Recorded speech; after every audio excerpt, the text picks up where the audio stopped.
Dikeluarkannya kebijakan harga minyak goreng 1 liter sebesar Rp14.000 per liternya membuat warga menyerbu sejumlah minimarket modern yang sudah menurunkan harga minyak goreng.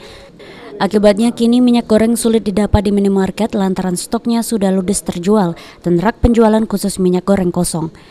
Dengan kondisi ini, Disperindak Lubuk Linggau akan melakukan pengawasan dan menindak tegas minimarket yang menjual tidak sesuai edaran ataupun menimbun minyak goreng.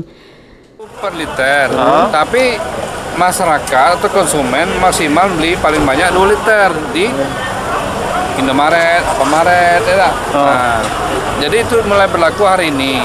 Nah, Dinas Perindustrian Perdagangan, ya, pemerintah kota melalui Disperindak Kota Lubuk Linggau, pagi tadi mulai melakukan pengawasan ke seluruh Indomaret, Alfamart, pasar-pasar modern, pasar tradisional. Memang kita temukan masih banyak yang menjual di atas 14.000 per liter. Nah, tadi kita keluarkan surat peraturan Menteri Perdagangan, jangan melanggar lagi. Nah, jangan melanggar, karena di Jakarta sudah beberapa produsen minyak goreng dicabut.